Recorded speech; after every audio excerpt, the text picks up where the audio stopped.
Hey everybody, this is Dr. Moore. Hope that you're doing well. An article appeared on the Wall Street Journal website this week on the legalization of magic mushrooms in Massachusetts. Apparently, voters there will decide in November whether or not to allow citizens to grow and use this psychedelic plant in the state. Now, this gives us a chance to talk about mushrooms in particular, but it also allows us to discuss the strategies of the wicked as they try to legalize more and more moral evil in our society, such as magic mushrooms, marijuana, gambling, prostitution, and so on. So first of all, what is a magic mushroom? Well, according to the National Institute on Drug Abuse, it is a type of mushroom that produces a chemical called psilocybin. Now, psilocybin is a hallucinogen, meaning it causes you to hallucinate, which is able to, according to the website, change a person's sense of reality, leading them to see, hear, and feel things that are not actually happening in real life. And so what happens is you grow the mushroom, dry it, and then turn it into a powder so that you can consume it and experience this hallucinogenic effect. The item in the election is known as Question 4 on the ballot, and it proposes to do the following: to create an advisory board to regulate psychedelic substances and services. So they'll create a board that's supposed to be in charge of all of this. Authorize adults 21 and older to grow, possess, and use magic mushrooms. And then impose a 15% state tax on the sale of magic mushrooms in the state, plus a 2% local tax if the local tax authority wants to do that, which you imagine that they all will. Now, the justification for this proposition is that it will supposedly help treat anxiety, depression, and PTSD. According to the National Institute on Drug Abuse, which is a publicly funded federal research institute, mushrooms may treat the following: substance use disorders like tobacco use, depression, and also end-of-life anxiety for those who are terminally ill. Now, it's important to note that these claims are based on preliminary studies and have not been established as fact, which we will talk about a little bit more later. Now, the first point that I want to take issue with here is on the claim that this is for treatment. Is this really about treatment? The text of the ballot proposal gives us some indication. In the Wall Street Journal article mentioned earlier, Charles Lehman of the Manhattan Institute pointed out that this just might not be the case. He called this provision, this question 4, a highly permissive regime. It allows people to home grow, possess large amounts, and give those amounts to other people. Licenses are required, but they're very easy to obtain. And those licenses cannot be restricted to physicians or licensed professionals, or impose, quote, unreasonable financial or logistical barriers. So on the one hand, we're saying that there's a regulatory body, but on the other hand, it's going to be very easy to get these, and you will not have to get them through a doctor. Furthermore, he noted that a state legislative committee recommended against this ballot measure. The committee argued that the decriminalization provisions permitting home growing and personal possession would create an unregulated, unlicensed marketplace. In other words, the way they were setting this up is anybody could get these at any time they wanted. They're not going to be able to control this. Now, this lack of control has happened in other places that have legalized magic mushrooms.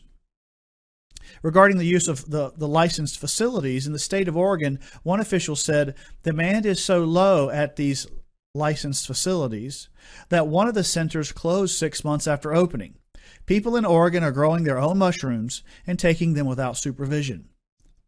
And in Washington, D.C., it's now possible to buy psychedelics over the counter in dispensaries a few blocks from the White House. And in Colorado Public Radio estimated that dozens or perhaps hundreds of people now offer unregulated magic mushroom therapy sessions around Denver. This point, that the supposed justification for approving this drug is only a smokescreen, leads us to a broader discussion of the strategies of the wicked where legalizing moral evil is concerned. So let's take a look at those, because this will not be the only time that you see this process playing out. Mushrooms will not be the last time. So what are their strategies? Whatever the issue is, whether it's magic mushrooms, marijuana, gambling, or prostitution, or anything else that they come up with in the future, the strategies that are used are generally the same. There are 4. Avoid discussing negative effects, focus on unproven benefits, particularly medical, tie it to tax revenue, and claim the implementation will be limited and expand it later. Let's look at each of these briefly. First of all, never talk about the negative effects. Charles Lehman noted several dangers of magic mushrooms that you will likely never hear about in the media.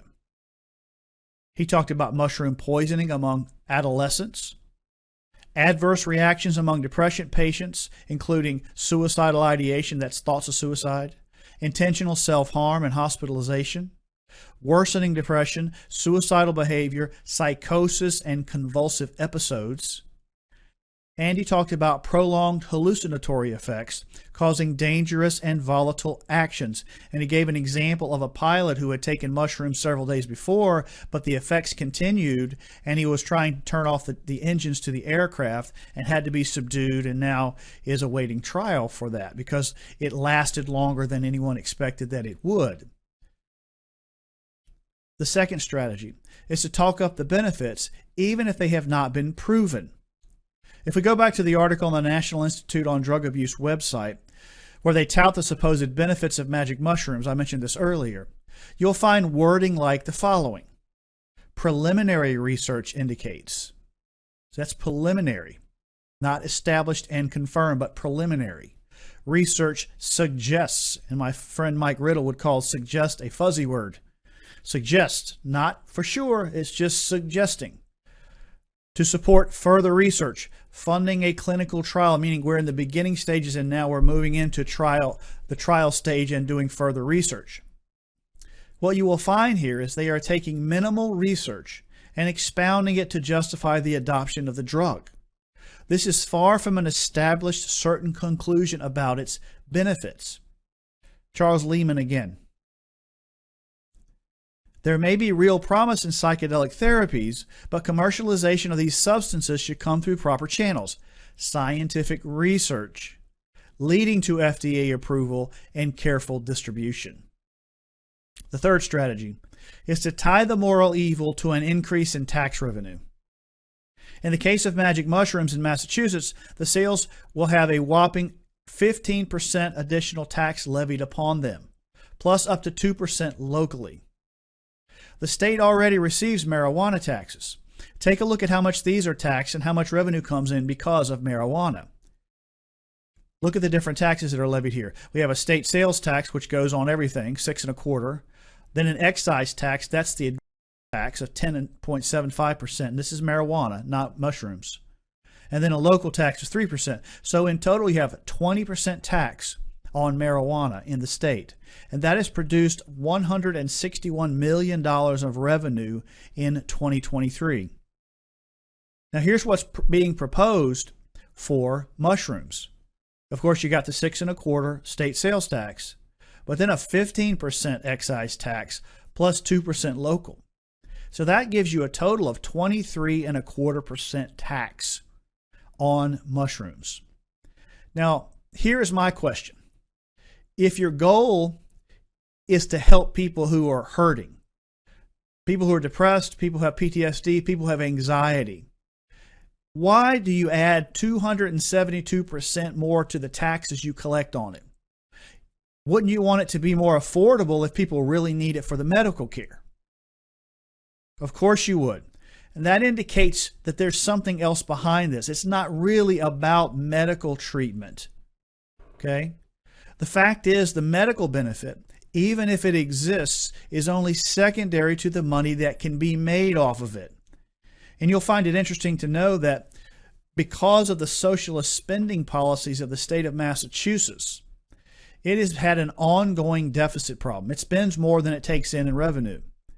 In 2024, it came up $260 million short in revenue. Now remember that it already increased its revenue by $161 million by legalizing and taxing marijuana, and yet it still can't balance its books.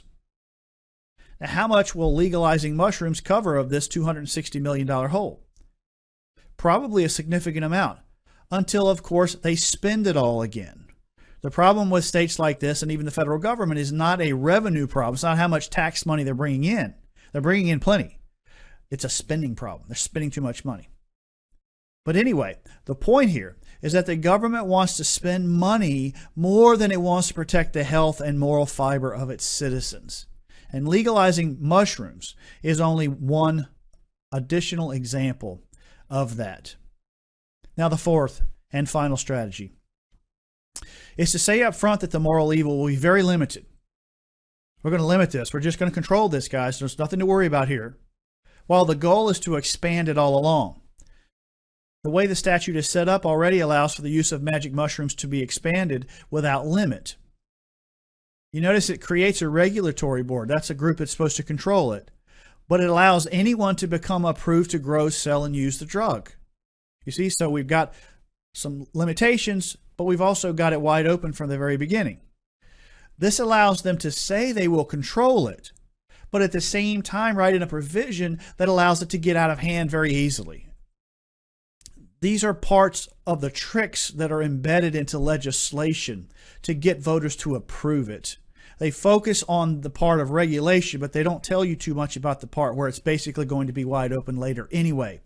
And even if it wasn't, the goal is always to get the foot in the door and then expand it later. Charles Layman summed it up this way. What advocates of state legalization want is a psychedelic free-for-all. This isn't medicine or science. It's crazy. And remember these strategies when the call to legalize prostitution gains more ground in the U.S. They will use the exact same 4 points, and they already are, to get this in front of you and to get you to say, yes, hey, this is a great idea. But what does the Bible say about this, about magic mushrooms? The Bible wants our minds clear so that we can be led by God, do things that are right, and serve our fellow man. In Ephesians 5:18, Paul said, "Do not be drunk with wine, in which is dissipation, but be filled with the Spirit." The contrast here is very interesting. He's saying, do not be filled with alcohol, be filled with God's Spirit. In other words, do not be controlled by alcohol, be controlled by God's Spirit. So what is the rule here? The rule here is anything that takes over our minds and makes it harder to follow God's Spirit or discern His will is forbidden, including all forms of alcohol and illicit drugs. Going back to the supposed things magic mushrooms will help cure or overcome, we talked about these earlier, substance abuse, depression and anxiety, and end-of-life anxiety. A faith relationship with God through Jesus Christ and an ongoing and increasing knowledge of the Bible's teachings can prevent these things from ever happening or provide lasting solutions to overcome them or endure them. There is no need to legalize a drug that hurts the population to provide minimal, if any, assistance on these issues. It is precisely because our nation has moved away from the God of the Bible that these radical, destructive solutions are even necessary.